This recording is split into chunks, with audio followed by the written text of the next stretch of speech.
I spent 10 years making ghosts disappear in places that don't exist on any map. Now I'm just Alexander, the boring IT guy. My arrogant brother-in-law loved reminding everyone I was a nobody, right up until a 3-star general walked into his party, snapped a salute, and called me sir. The sprawling Connecticut estate belonged to my brother-in-law, Bradley. It was a massive, modern monstrosity of glass and steel that screamed new money and old insecurities. As I pulled my 2018 Honda Accord into a driveway crowded with Porsches, Maseratis, and a ridiculously pristine G-Wagon, my wife Amber let out a long, heavy sigh. "Alexander, I am so sorry about this," she muttered, adjusting the collar of her evening dress. "If it wasn't his 40th birthday, I swear we wouldn't be here." I smiled, reaching over to squeeze her hand. "It's fine, Amber. It's just one night. I can handle Bradley." "You shouldn't have to," she replied, her eyes tight with protective frustration. He's going to be unbearable tonight. He just got that promotion at Vanguard Defense Logistics. He's going to be parading around like he personally won a war." I kept my smile neutral, masking the instinctual twitch in my jaw. Let him parade. I brought the good scotch, I have my beautiful wife, and I plan on quietly blending into the wallpaper. Blending in was something I was exceptionally good at. It was a skill I had perfected long before I became Alexander the network architect. Before the khakis and the spreadsheets, I spent a decade as an operator in a highly classified Joint Special Operations Command, JSOC element. To the public, my unit didn't exist. To the men I served with, I was a designated marksman and team leader who had operated in the darkest corners of Syria, Yemen, and places my NDA strictly forbade me from even thinking about too loudly. But I left that life behind. I traded the chaos, the loss, and the deafening roar of rotor blades for a quiet life in the suburbs. I wanted boring. I craved ordinary. Unfortunately, ordinary made me the perfect target for a man like Bradley. We walked through the heavy oak double doors and were immediately assaulted by the sound of clinking crystal and booming artificial laughter. Bradley stood in the center of the foyer, holding court. He was wearing a bespoke tuxedo that looked slightly too tight around the shoulders, a cigar clamped between his teeth. "Amber, finally!" Bradley boomed, parting his sea of sycophants to pull his sister into a suffocating hug. Then, his eyes slid to me. The warmth vanished, replaced by a patronizing smirk. "And Alexander, surprised the Accord made it up the hill, buddy. You didn't leak oil on my cobblestones, did you?" The group of men around him, mostly corporate clones named Trent and Chad, chuckled dutifully. "It ran perfectly, Brad. Happy birthday," I said, my voice even, extending my hand. Bradley looked at my hand for a beat too long before giving it a limp, dismissive shake. "Thanks.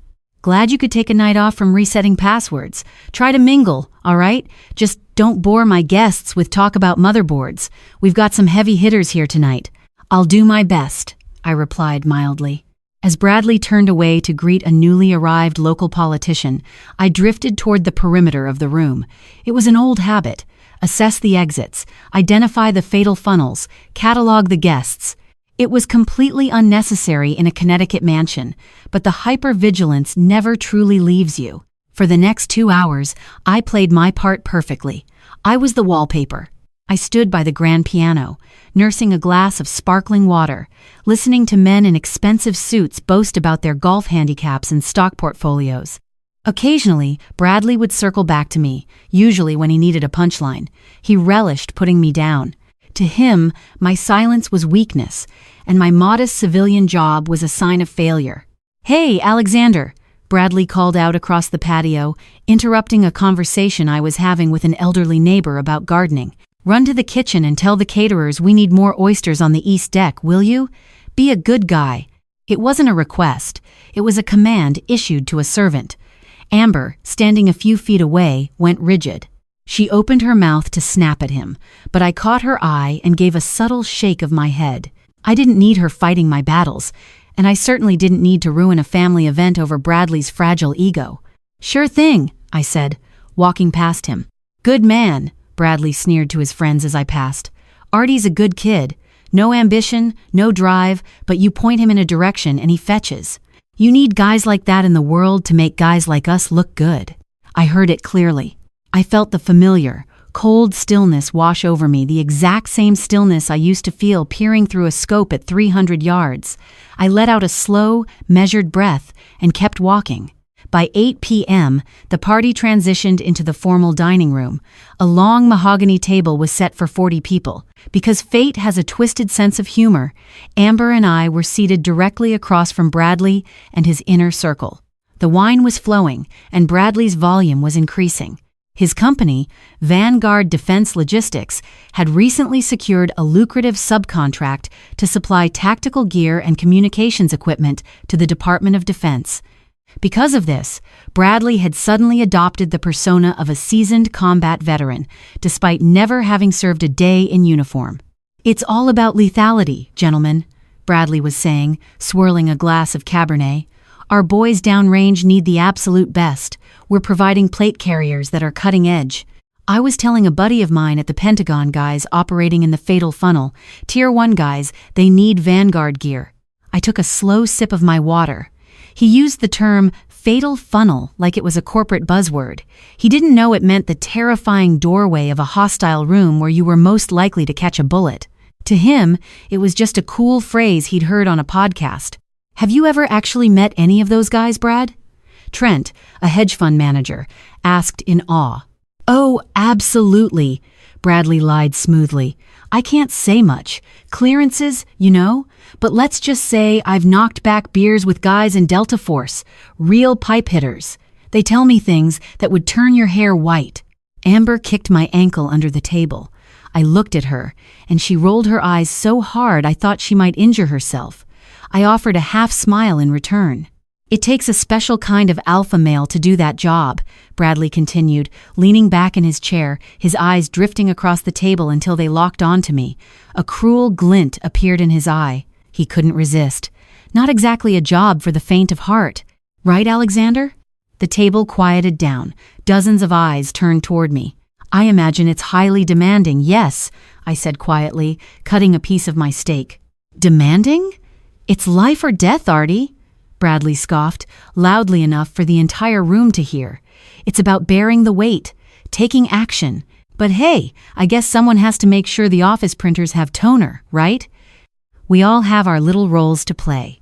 A few uncomfortable titters echoed around the table. Amber slammed her fork down. "Bradley, that's enough." "What?" "I'm just making conversation, Amber." Bradley held his hands up in mock surrender. "I'm just saying, the world is divided into sheep, wolves, and sheepdogs. I work with the sheepdogs. Alexander. Well, Alexander makes sure the sheep have a good Wi-Fi connection." More laughter. This time louder. "You know, Brad," I finally spoke, my voice low but carrying clearly across the sudden silence. "Sometimes the loudest guys in the room are the ones furthest from the front line." The dining room went dead silent. The clinking of silverware stopped. Bradley's smug smile slowly morphed into a nasty scowl. He leaned forward, bracing his hands on the table. "Excuse me? Are you lecturing me about the front line, Alexander? You?" He let out a harsh, barking laugh. "You've spent your entire life behind a desk. You wouldn't know the first thing about sacrifice, or honor, or what it takes to look real danger in the eye. You're a nobody. You're a placeholder of a man." "Bradley!"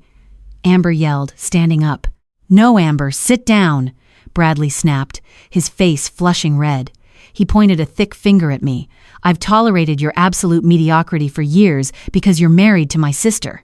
But do not sit at my table, eating my food, and pretend you have any idea about the world I operate in." Before I could respond, the heavy dining room doors swung open.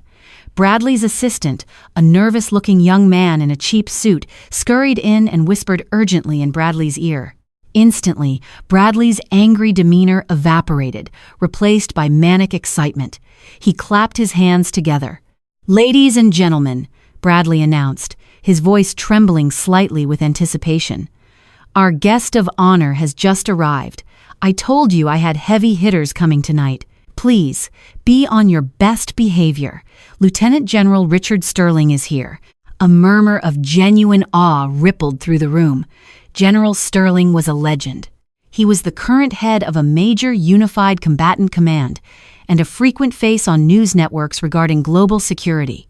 Having him at a birthday party in Connecticut was a massive coup for Bradley's ego and his company's prestige. "Listen to me, Alexander," Bradley hissed, leaning across the table, his voice a venomous whisper meant only for me. "The general is here because Vanguard is negotiating a massive supply contract with his command. He is a warrior. Do not speak to him. Do not look at him. Do not embarrass me with your pathetic civilian presence. Just sit there and stay out of the way." I didn't answer him. I couldn't. My eyes were fixed on the doorway. I felt my heart slow down to a steady, rhythmic thump. The name echoed in my head, Lieutenant General Richard Dick Sterling. 7 years ago, it wasn't a sprawling dining room in Connecticut. It was a dusty, blood-stained concrete bunker in the Kunar province.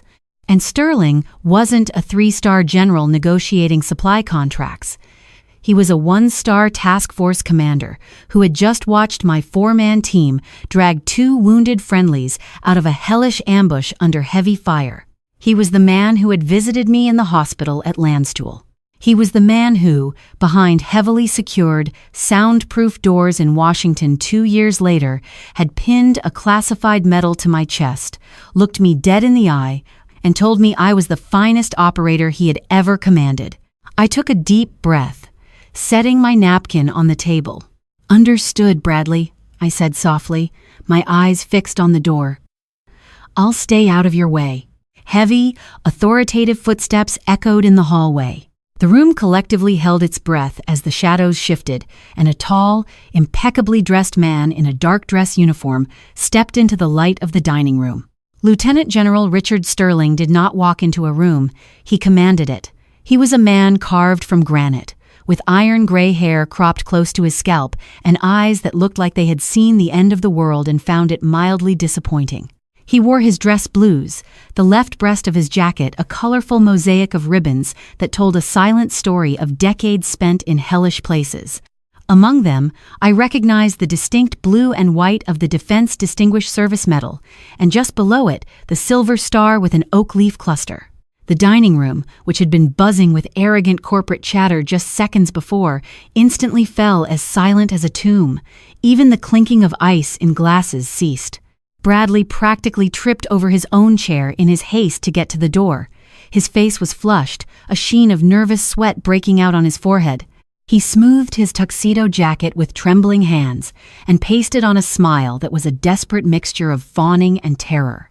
"General Sterling," Bradley beamed, his voice uncharacteristically high-pitched. He thrust his hand out. "Bradley Dawson, CEO of Vanguard. It is an absolute, profound honor to welcome you to my home.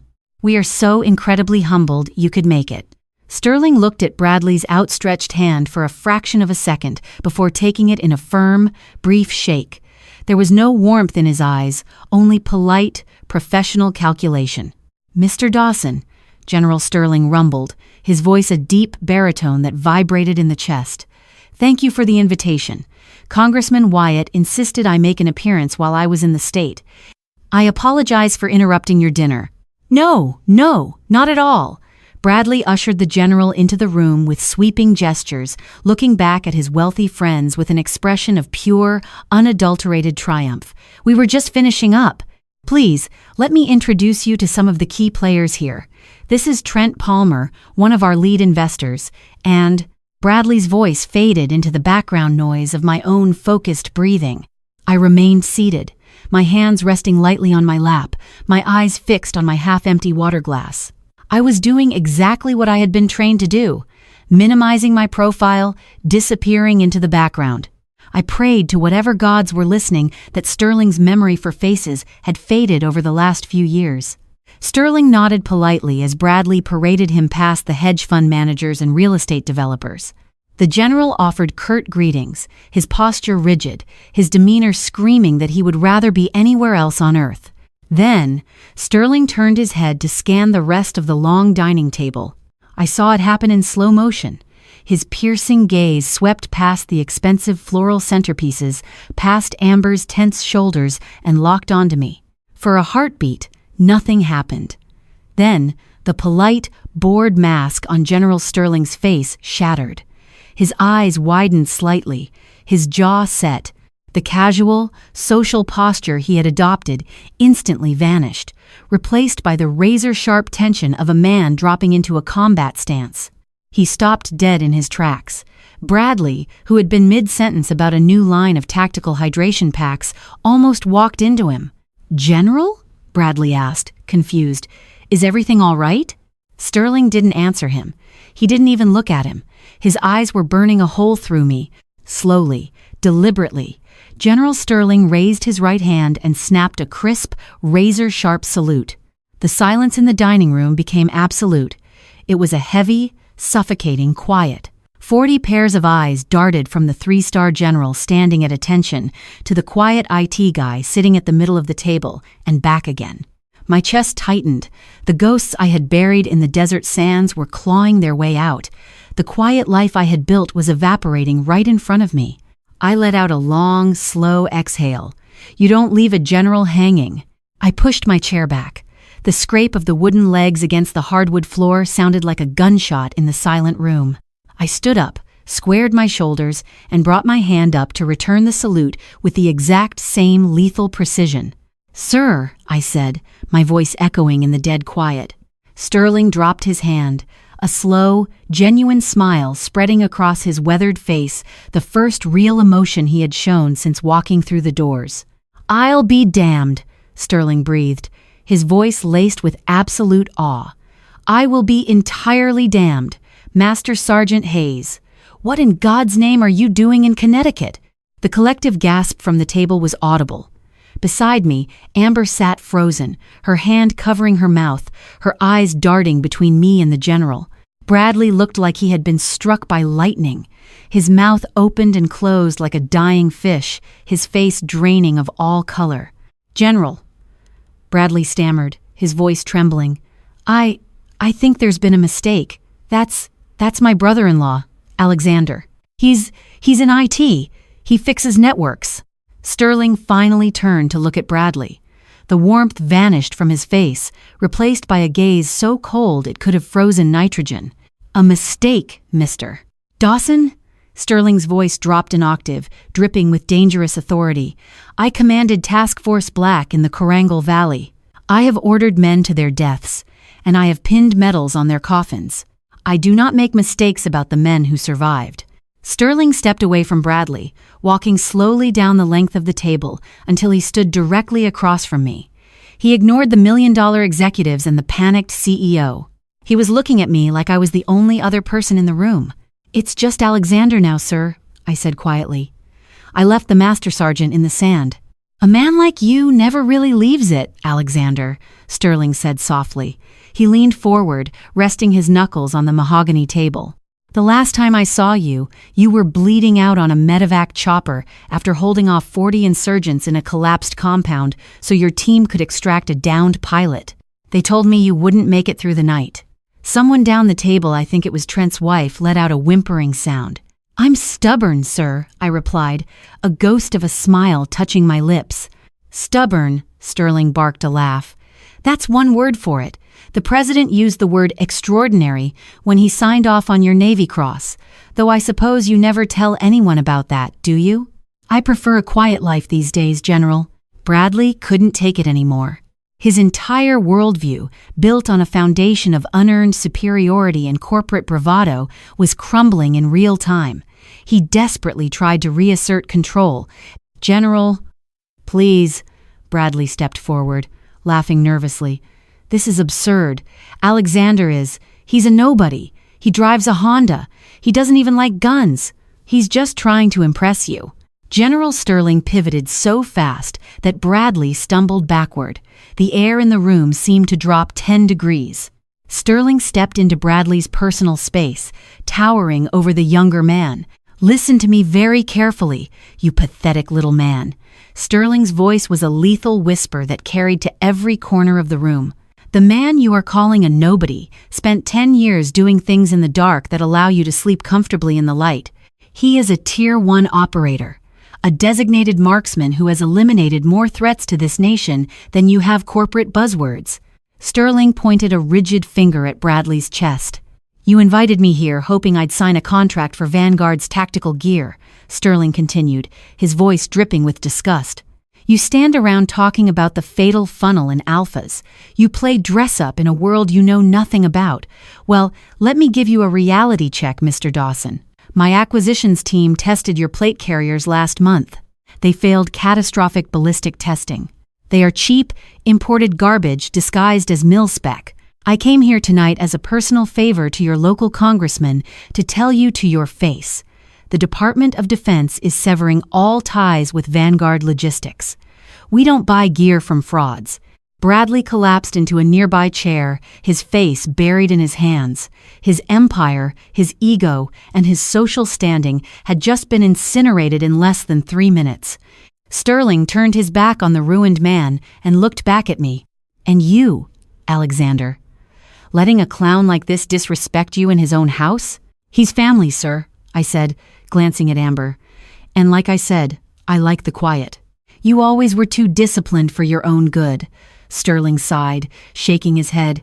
He reached into his pocket and pulled out a heavy, solid bronze coin. He slapped it onto the table in front of me. It bore the insignia of his current combatant command, surrounded by 4 stars. "If you ever get tired of resetting passwords, Alexander," Sterling said, his eyes locking onto mine, "you have a blank check in my command. We need men who know what real leadership looks like, not guys who read about it in a Forbes article." The heavy mahogany doors clicked shut behind Lieutenant General Richard Sterling. In the grand, sprawling dining room of my brother-in-law's Connecticut estate, the sound echoed like a bank vault sealing shut. What followed was a silence so absolute, so dense and suffocating, that it felt like a physical weight pressing down on the room. You could hear the faint, rhythmic ticking of the antique grandfather clock out in the foyer. You could hear the sudden, sharp intake of breath from the catering staff frozen by the kitchen doors. Nobody moved. 40 wealthy, influential people sat completely paralyzed, their expensive dinners turning cold on bone china plates. I remained standing at the center of the long table, the heavy bronze command coin resting on the white linen tablecloth in front of me. I didn't look triumphant. I didn't feel the rush of petty vindication that television shows always promised. Honestly, I just felt tired. The ghost I had spent 7 years burying had just been dragged out into the harsh glare of the chandelier light, and the phantom weight of my old tactical vest settled onto my shoulders. Trent Palmer, the hedge fund manager who had been practically drooling over Bradley's fabricated tales of special operations just 30 minutes prior, was the first to break the paralysis. He slowly, shakily lowered his crystal wine glass to the table. His face was the color of wet ash. He didn't look at me. He looked directly at Bradley. Bradley, Trent's voice was a dry, raspy croak, entirely stripped of its previous country club bravado. Did the commanding general of a unified combatant command just announce, in front of a room full of your primary Series B investors, that Vanguard's proprietary ceramic plates failed catastrophic ballistic testing? Bradley was slumped in his high-backed chair, staring at the empty space where the general had been standing. His expensive, bespoke tuxedo suddenly looked like it was draped over a collapsing skeleton. A sheen of cold sweat coated his forehead, catching the light. "Trent, listen to me," Bradley stammered, his voice trembling so violently he could barely form the words. He gripped the edge of the table, his knuckles turning white. That's a misunderstanding. The DoD testing parameters are notoriously rigid. We were going to iterate the design. I have a meeting with the acquisitions board next month to smooth it out." "He said the Department of Defense is severing all ties," interrupted Harrison, a sharp-featured man sitting near the end of the table. He was the chief of staff for the local congressman who had arranged Sterling's visit. Harrison was already typing furiously on his smartphone beneath the table. He said, "Your gear is imported garbage disguised as mil-spec. Bradley, my boss vouched for Vanguard on the Armed Services Committee based on your assurances. You lied to a sitting U.S. congressman." "No! Harrison, please!" Bradley practically vaulted out of his chair, his eyes wide with a manic, cornered panic. He reached out a hand, pleading, "It's a supply chain issue. We can fix it. We just need a little more capital to retool the manufacturing. Capital? Trent let out a sound that was half laugh, half sob. He stood up, tossing his linen napkin onto his half-eaten filet mignon in a gesture of absolute disgust. Are you out of your mind? General Sterling just publicly executed this company. If the Pentagon blacklists Vanguard, the private sector will drop us by Monday morning. I am pulling my firm's funding, Bradley, every red cent. Panic erupted.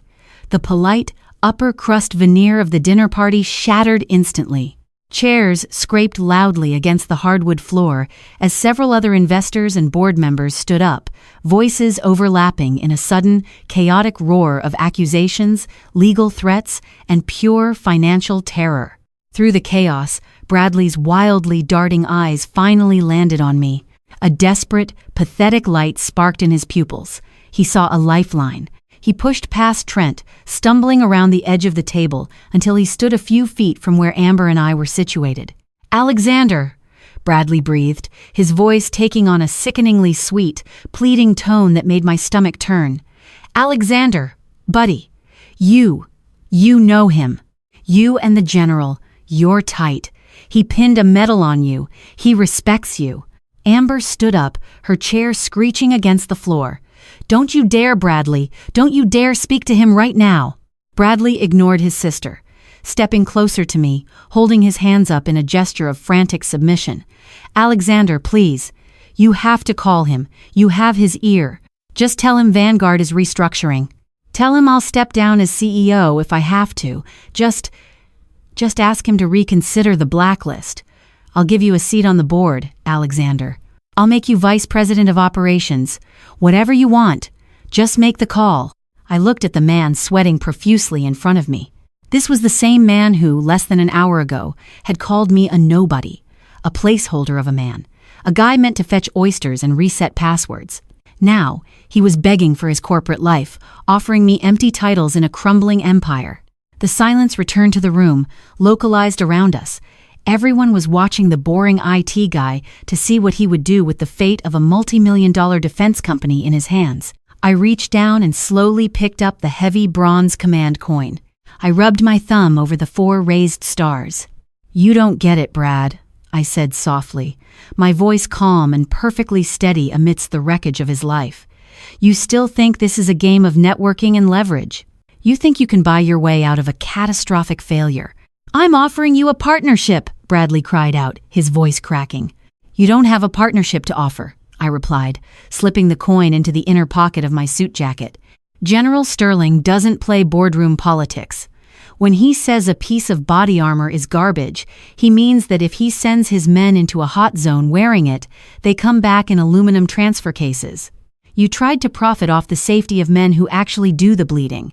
You played dress-up in a world of consequences, and the consequences finally caught up to you." I stepped around him. He didn't try to stop me. He simply wilted, shrinking in on himself as the reality of his ruin finally settled into his bones. I turned to Amber. Her eyes were bright, shimmering with unshed tears, but her posture was magnificently rigid. She looked at her brother not with anger, but with a profound, quiet pity. "You couldn't just have a birthday, Brad," Amber said softly, her voice carrying over the murmurs of the panicked investors. "You couldn't just be happy with what you had. You had to tear Alexander down to make yourself feel tall. I hope you remember this night for the rest of your life." She linked her arm through mine. "Take me home, Alexander." We walked together toward the dining room doors. The sea of wealthy executives, socialites, and politicians parted for us automatically. They stepped back, pressing themselves against the walls and the edges of the table, giving me a wide berth. The condescending smirks and patronizing pats on the back were gone, replaced by expressions of raw awe and deep, instinctual intimidation. They were looking at the ghost General Sterling had summoned, and none of them wanted to cross its path. We stepped out of the dining room and walked down the long, echoing hallway of the estate. Behind us, the shouts and arguments flared up again, a vicious chorus of rats fighting on a rapidly sinking ship. When we reached the front driveway, the cool, crisp Connecticut air hit my face, smelling of pine needles and damp earth. It was a grounding sensation. It felt real. The valet, a college-aged kid named Leo, who had undoubtedly heard the explosive rumors rippling through the catering staff, rushed forward.